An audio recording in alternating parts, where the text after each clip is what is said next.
Welcome to The Coalition. This is a talk show dedicated to discussing health, wellness, and inspiration. I'm your host, Dr. Shani Belgrave. Hello, everybody. Welcome to The Coalition. I'm your host, Dr. Shani Belgrave. I am a bariatric and minimally invasive surgeon in Atlanta, Georgia. You can learn more about me and get connected at www.drshanibelgrave.com. I am delighted to welcome to the show today Dr. Soyini Hawkins. Dr. Hawkins is a gynecologist and the founder of Fibroid and Pelvic Wellness Center of Georgia. She joins the show today to share her expertise on endometriosis. Dr. Soyini Hawkins, thank you so much for joining the coalition. Absolutely. Thank you so much for having me. So I know this is going to be a very impactful episode. Before we get into it, I want to share something with the viewers. So I want to let everyone know that I met Dr. Hawkins a few years back in Baltimore. We were both there doing parts of our medical and surgical training. So from Baltimore to Atlanta, it's a full circle moment that makes this even more special. Absolutely is a full circle moment. That's right. So Dr. Soyini Hawkins, can you please start us off by telling us a little bit about who you are and what you do?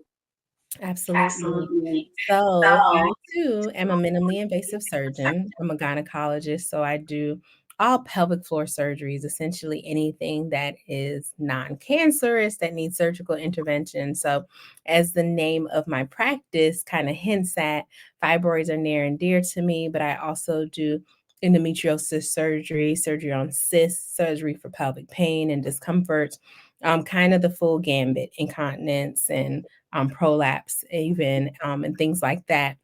But because of my training, the most that I usually see in my office are patients that are suffering with some type of abnormality in their menstrual bleeding or some type of pelvic pain. Wow, that is fascinating. Okay. And so what can you tell us about endometriosis? For starters, what is it? So endometriosis is actually a condition of menstruation that can make it extremely painful for women. In its simplest terms, it is when cells that are similar to the lining of the uterus, which is called the endometrium, cells that are similar to that are actually found somewhere outside of the lining of the uterus. And it could be literally anywhere. Where we see it most commonly is in the pelvis, so around the uterus itself, near the bladder, near the rectum, near the tubes and the ovaries, but we also can see it on the appendix and on the bowel. It could be on the diaphragm and cause problems with shortness of breath and chest pain during a menstrual cycle. But it's also been found on autopsy as far as someone's brain and inside of their heart. So it literally can be anywhere. Another place that we commonly find it in many women is also in the muscle of their uterus, and that's specifically called adenomyosis, which again can cause painful menstrual cycles, but a lot of times a hallmark of that also is heavy menstrual bleeding. So when patients come in and they have pain with their cycles and they can kind of give that history that they've always had painful cycles. Like I used to miss high school, school, and I used to always be in the nurse's office, or those moms will come tell me she used to be on the bathroom floor, like rolling around in pain. That history of very early painful menses that were debilitating, not like a Motrin or Midol could take care of it, but that early debilitating painful menstrual cycle always throws up a red flag that a patient may have endometriosis, but you can also acquire it later in life. Wow. So how common is it? How many women are affected? Yeah, so the incidence or that number of affected amount of people in the world is about 10%. But many of us experts feel like that is a major underestimation of the amount of women that are actually affected with endometriosis. I always follow up that statistic with the time it takes to diagnose women with endometriosis, right? So some patients literally are waiting 7 to 10 years before they actually get diagnosed from when their symptoms originated. And many, many women will actually see between 3 to 5 providers before they get their actual specific diagnosis and before they actually get treatment that is specific to their disease process. Wow. And so how is it diagnosed?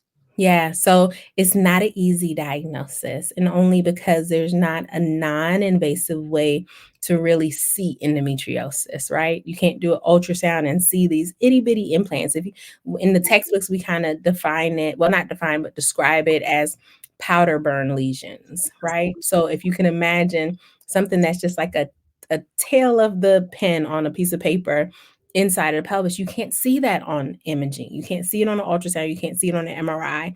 Now, the most severe disease state of endometriosis, when it's actually involving the ovary and it creates cysts that are filled with that fluid, we call those chocolate cysts, that you can see on imaging, but that's the minority of patients with endometriosis. Most of the time, you can't see it. There's not a good blood test that will show it. There's definitely not, a stamp on their forehead like a red signia that tells patients or tells us as providers they have it. You have to listen to the patient's story. So a lot of times it is very much first what we call clinical diagnosis, meaning again, that history of what pain has been like for them or what their menstrual cycles have been like usually is telltale to getting to the diagnosis. And then the only way to definitively diagnose this is to do surgery, usually laparoscopically, to be able to see those lesions. And then hopefully you're having it done with an expert that actually treats endometriosis. So they're not only diagnosing it at the time of surgery, but they're actually treating it by removing it. You don't have to have surgery, though. You can certainly entertain other non invasive ways to try to manage it once that clinical diagnosis is made. So, how do you decide in terms of treatment whether it's going to be surgical or non surgical? And then what are the non surgical options? Yeah. So I decide with the patient, right? I'm a specialist, meaning that majority of the time, by the time patients get to me, they have tried everything. I rarely meet a patient where I'm making the diagnosis. And that's literally just because of the nature of my practice, is because, I'm getting referrals from GYNs who have called it or are very suspicious of it. And so they're sending their patients to me to either confirm, right, laparoscopically, or to give options to the patients because they've already had surgery and they need an expert opinion about it. But if I do catch someone in their early diagnosis, I'm kind of always walking them through the path of, okay, what are the things that we can try? Now that we put our finger on the possibility, is it maybe we can manipulate the menstrual cycle a little bit with conventional birth control, which I don't start the conversation there because it's important that the patient understands we're not trying to cover anything up. We're not trying to band-aid it. We're definitely not trying to make the medicine figure out what's wrong with you. But now that we have a hint that this could be what's going on, something sometimes as simple as manipulating the menstrual cycle, stopping it even can help a lot of women, especially young women, my teenagers, early in the diagnosis, circumvent their pain and keep them out of the OR. Because what we do know is the earlier we start surgery on these young women, the more lifetime surgeries they have. This is a chronic condition, and it doesn't necessarily go away just because you had someone that excised it, even if they did a fantastic job at it. So we talk about anti-inflammatory lifestyle. We talk about manipulating a menstrual cycle. Sometimes they need pelvic floor physical therapy to help them learn how to kind of relax their pelvic floor muscles from being in chronic pain. I talk Right. about acupuncture. There are definitely suppositories that can help, again, relax the pelvic floor and get around the pain cycle. There's so many things that we can get to before surgery or in conjunction of surgery with surgery if needed. That is fascinating. So, then from your perspective, what is the goal of surgery then? Is it kind of like a debulking? Yeah, very similar to a debulking. So a debulking, Dr. Shani is talking about when we essentially are removing disease, taking as much of the disease away as we possibly can. And I call it resetting, kind of resetting the pelvis, getting it back to baseline where it's disease free, and therefore the inflammation that comes with endometriosis isn't as severe. So then that is going to make a great difference in the way patients feel their pain. So when we are actually able to not just look and see and say, yes, you have endometriosis, but actually remove it at the time of surgery, patients do 70 to 80% better with their pain control. And most of the time, patients wake up with completely pain-free cycles from there on out. Or again, if we're manipulating their cycles to suppress it in some manner with IUD or whatever that might be, I like progesterone-based options for patients if we choose to do so. Then again, hopefully I'm keeping them out of the OR for years to come, because the disease process certainly can come back around. But you know, the goal of surgery is to remove all the disease as much as safely can be removed, as possible. So you want to get it done by a high volume surgeon that actually has a special interest in endometriosis surgery. And so, what is the impact of this condition on fertility? Yeah, I call it sometimes the silent symptom of endometriosis, where many women don't even realize the impact that it can have on their fertility until they're trying to get pregnant, right? We even will get referral from reproductive specialists from patients that don't have pain, but have infertility. Nothing else is quite making sense. And you know, maybe it was that, they've been suppressed in their menstruation or they've been on birth control that would have kind of masked their pain, but if they think back to when they first had their cycle, it was a little bit painful.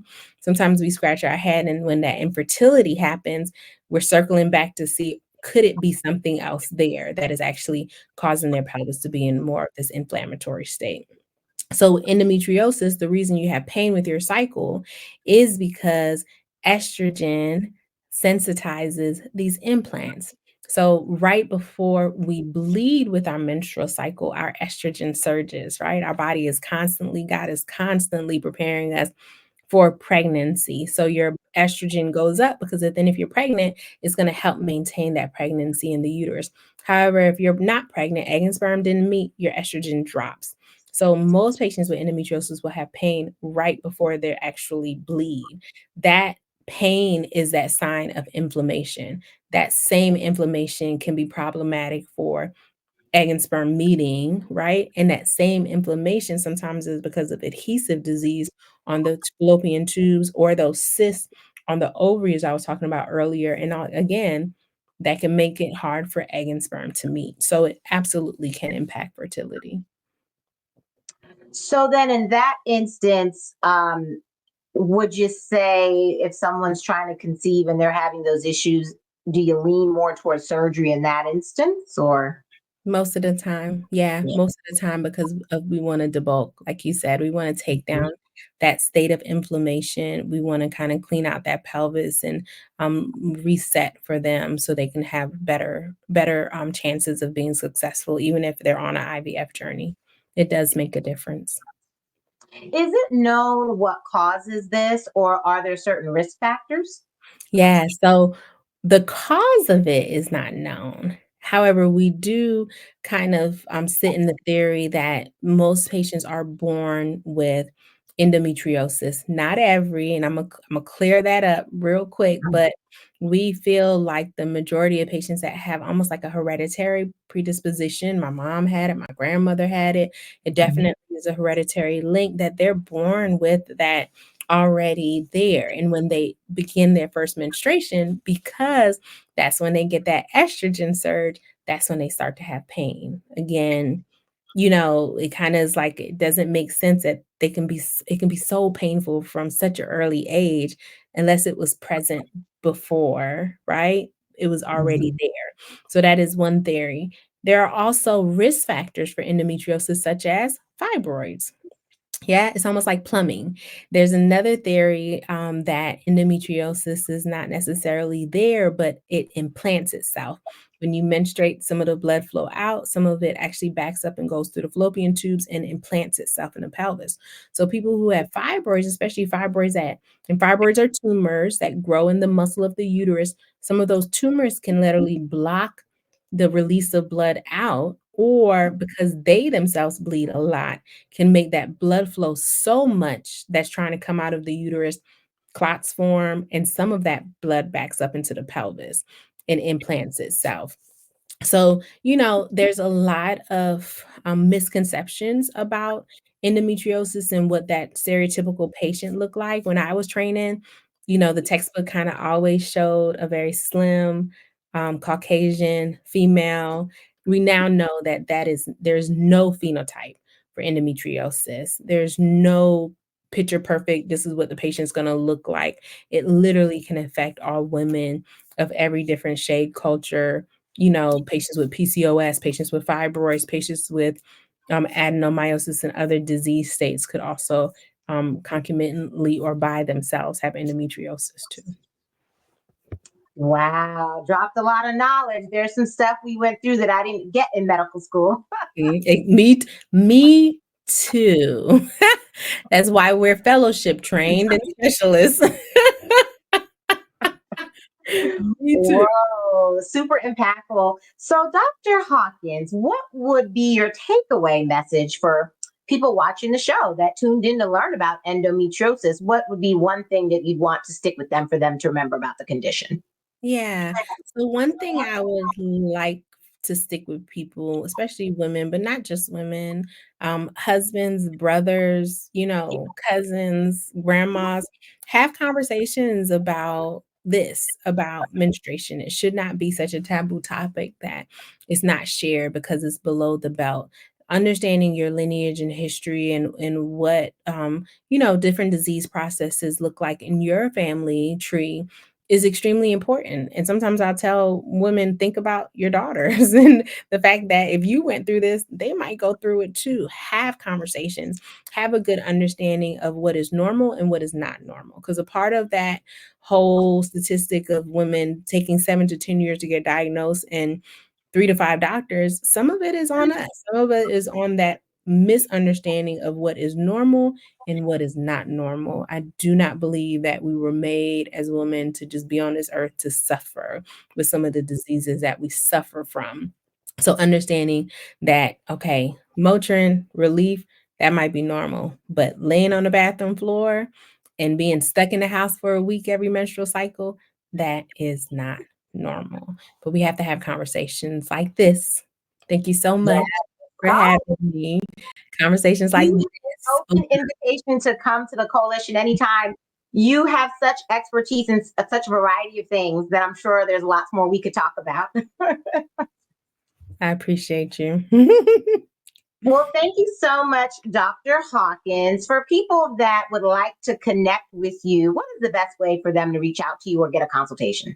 Sure. So you can follow me on social media. My social media is literally my name, Soyini Hawkins M.D. So that's on Instagram, that's on Twitter, and I'm on Facebook under my practice name. So my practice is Fibroid and Pelvic Wellness Center of Georgia.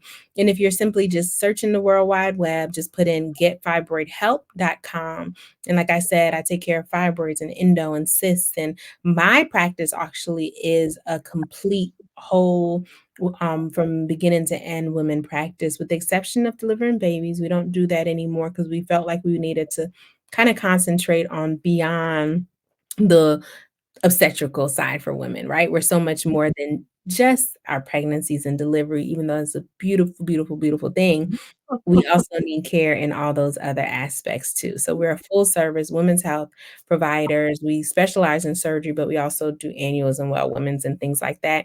And now we do aesthetics as well. So we work on body contouring. We want our women to walk away literally feeling confident and very much into themselves, no matter what they're going through and what stage of their life they're in.